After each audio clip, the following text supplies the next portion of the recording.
வணக்கம் சொந்தங்களே. அன்னைஸ் கிச்சன்லேருந்து உங்கள் சசிரேகா சுந்தர் நான் பேசுகிறேன்.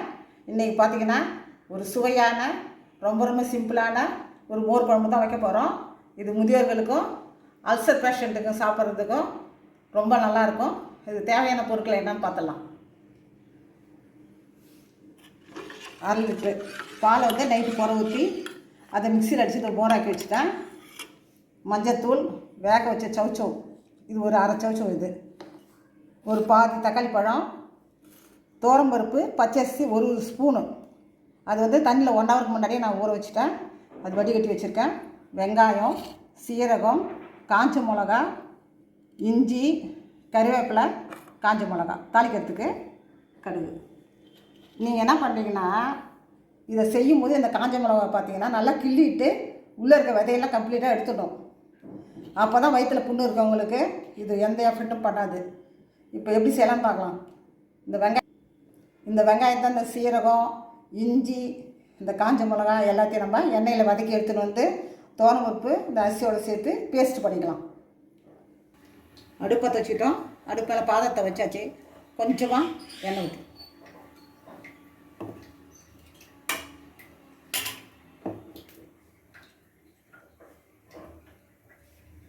எண்ணெய் காஞ்சிடுத்துல இந்த வெங்காயம், இந்த 2 காஞ்ச மிளகா வந்து விதையை எடுத்து வச்சுருக்கேன். இந்த 2 காஞ்ச மிளகா, கொஞ்சமாக சீரகம், கொஞ்சமாக இஞ்சி, இதை நல்லா வதக்கி எடுத்துக்கணும்.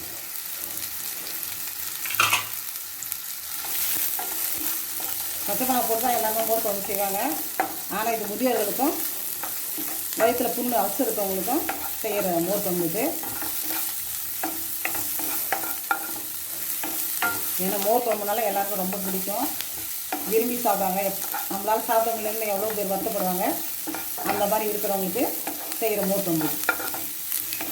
இந்த வெங்காயம், காஞ்ச மிளகா, ஜீரகம் இதெல்லாம் நல்லா வதங்கினதுக்கப்புறம் ஆற வச்சு நம்ம 1 மணி நேரத்துக்கு ஊற வச்சு தோரம்பருப்பு, பச்சரிசி இது கூட கலந்து மிக்சியில் போட்டு பேஸ்ட் அரைச்சி விட்டுணும். நம்ம தோரம்பருப்பு, பச்சரிசி கூட போட்டு பேஸ்ட் அரைச்சி எடுத்து வச்சுக்கணும்.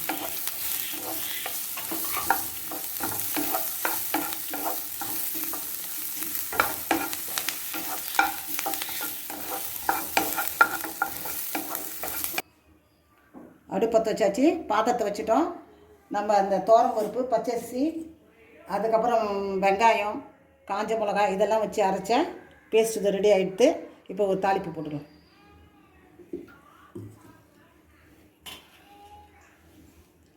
அடுப்பத்தை வச்ச பாத்திரத்தில் கொஞ்சமாக எண்ணெய் ஊற்றிக்கணும்.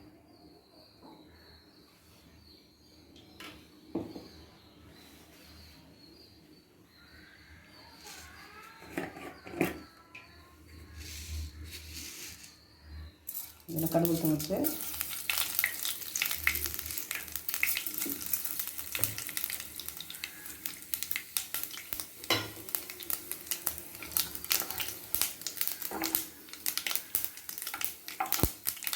இந்த 2 காஞ்ச மிளகாய் விதைய எடுத்துக்கேன். காஞ்ச மிளகாய், கொஞ்சமாக பெருங்காயம் தூள், தக்காளி பழம் நல்லா வதக்கும்.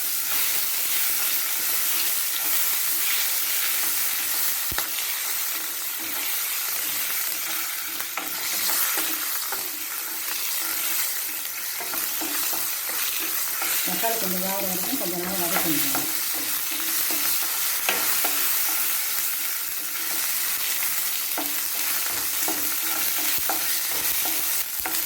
தக்காளி எல்லாம் வதங்கிட்டு இப்போ நம்ம மோரை ஊற்றிக்கிறோம்.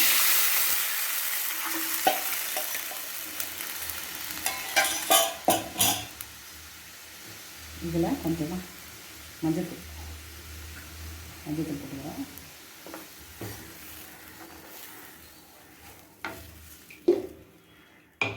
இந்த அரைச்சி வச்சுக்கிற பேஸ்ட் அதில் ஊற்றி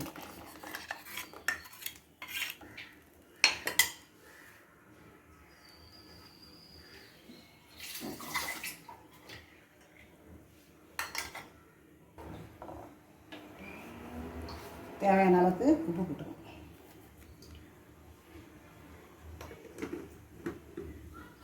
இந்த சவுச்சவு பார்த்திங்கன்னா வேக வச்சது அதையும் போட்டுக்கணும். இதில்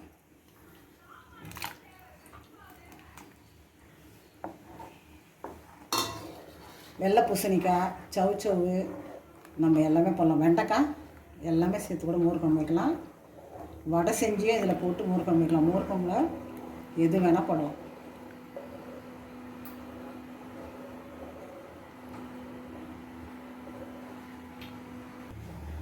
மோர் குழம்பு வந்து ரொம்ப கொதிக்க விடக்கூடாது. ஒரு கொதி வந்ததும் நம்ம இறக்கி வச்சிடணும். கொஞ்சமாக கருவேப்பிலை போட்டு இறக்கி வச்சுட்டா மோர் குழம்பு ரெடி ஆகிடும். மோர் குழம்பு ஒரு கொதி வந்துட்டு இப்போ ஒரு கிண்டி கருவேப்பிலை போட்டு இறக்கிட வேண்டியது தான். தயிர் பார்த்திங்கன்னா புளிச்ச தயிர்லாம் இருக்கக்கூடாது. புளிச்ச தயிர் தான் வந்து மேக்ஸிமம் மோர் குழம்பு வைப்பாங்க. இது நம்ம முதல் நாள் நைட்டே புற ஊற்றி மறுநாள் காலைல செய்கிற மோர் குழம்பு இது. ஏன்னா அல்சர் பேஷண்ட்டுக்கு பார்த்திங்கன்னா புளிப்பு, காரம் இதெல்லாம் ரொம்ப சேர்க்கக்கூடாது. பச்சை மிளகாவும் சேர்க்கக்கூடாது. இல்லைன்னா மோர் குழம்புக்கு நம்ம பச்சை மிளகா போட்டிருப்போம். அதனால் இது காரமே இல்லாத மோர் குழம்பு.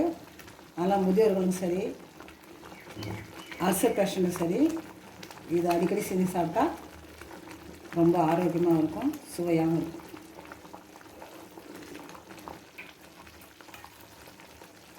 கருவேப்பிலை போட்டாச்சு. இப்போ கேஸ் ஆஃப் பண்ணிக்கலாம்.